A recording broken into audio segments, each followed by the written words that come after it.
उत्तर प्रदेश शासन ने विधायकों और सांसदों के प्रोटोकॉल को पूरी तरीके से सख्ती से लागू करने की बात कही, लेकिन मंत्री विधायक सांसदों को आखिर अधिकारियों की तरफ से किस तरीके के रवैये का सामना करना पड़ा है, इस पर बात करें। ओपी राजभर मंत्री हमारे साथ में।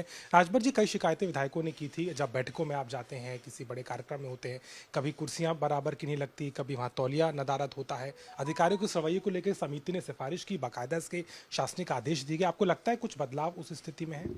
बड़े पैमाने पर बदलाव है। देखिए, जब कोई बीमारी पैदा होती है तो उसका इलाज होता है। तो लोगों ने जब इस बात की जानकारी, जिनको दिक्कत थी उन लोगों ने किया, तो बाकायदे शासनादेश जारी हुआ है और उस पर काम भी हो रहा है, जो हम भी देख रहे हैं और लोग भी मिलते हैं तो बताते हैं कि बड़ा बदलाव है। पहले का क्या रवैया होता था? बीच में कई तरह की विधायकों ने, चाहे सोनभद्र के विधायकों, कई विधायकों ने इस बात को कहा था। आपके भी विधायक रहे हैं, तो क्या इस तरीके की चीजें थी जो बदली गई हैं? अब देखिए, हमारी पार्टी के साथ तो ऐसा नहीं है। हमारी पार्टी के लोग कोई ऐसा शिकायत नहीं किया मुझसे। मैं पूछता रहता हूँ, भाई कोई दिक्कत, कोई परेशानी, आप अधिकारी के यहाँ जाते हो, कोई बात हो तो बताओ, हम बोल दें। तो ऐसा हमारे लोग तो नहीं किए। 7.5 साल हो गया, पिछले कार्यकाल में भी, इस कार्यकाल में भी ऐसा हमारे साथ नहीं। आपको क्या लगता है कि क्या एक तारतम्यता होनी चाहिए और माननीयों के सम्मान को लेकर के जो बात कही जाती रही है उसको सुनिश्चित करना जरूरी है? देखिए, जो संविधान में व्यवस्था है उस संविधान के तहत सबका सम्मान होना चाहिए। जो जिस तरह का है उस तरह का उसका जो है उसके साथ व्यवहार होना चाहिए। प्रोटोकॉल सख्ती से लागू बिल्कुल हो। कल उपचुनाव के नतीजे आने हैं, 9 सीटों पर दारोमदार है।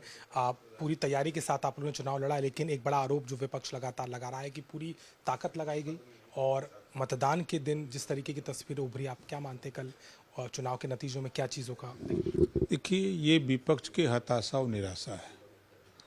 वो जान रहे हैं कि हम चुनाव, वही कह रहे हैं, हम नहीं कह रहे हैं। उनकी बातों से यही आभास होता है कि वो चुनाव हार रहे हैं। और हम लोगों ने जनता के बीच में ये बताने का प्रयास किया है कि आपको विकास रूपी दूध चाहिए, तो फिर सत्ता ही विकास रूपी दूध आपको दे सकता है। तो यहाँ दुधारू गाय है, आप तय कर लो भाई कि ठाठ गाय से दूध लोगे कि दुधारू गाय से। तो जनता ने कहा कि नहीं नहीं, दूध अगर चाहिए तो दुधारू गाय के पास जाना है। तो हम कहे तो आप लोग खुद समझदार हो। तो जनता भी इस बात को जानती है कि विपक्ष को जितवाने से 2.5 साल भी रोना रोएगा कि हमारी सरकार नहीं, हम क्या कर सकते हैं। जनता खुद कहती थी। अब विपक्ष भी जानता है कि ज़्यादा सीटें सत्ता पक्ष बाई इलेक्शन जीतता है, वो भी जानता है। तो हम लोग प्रयास किए हैं। 9 सीटों पर चुनाव है, 9 सीट जीतने के लिए हम लोग पूरी ताकत लगाए हैं। अब रिजल्ट कल आप लोगों के सामने, आप ही की स्क्रीन पर आना शुरू हो जाएगा। सपा का मानना है कि कार्यकर्ता मुस्तैदी से हर एक मतगणना केंद्र पर रहे, जैसा लोकसभा चुनाव में तैयारी की थी। तो कहाँ कोई रोक थोड़े रहा है। तो चुनाव आयोग की गाइडलाइंस है, आप एजेंट बना लो अपना और समय से पहुंचो और गिनती कराओ। जो नियमावली, उस नियमावली का तो सरकार भी पालन कर रही है। चुनाव आयोग उसको कटिबद्ध है निष्पक्ष चुनाव कराने के लिए।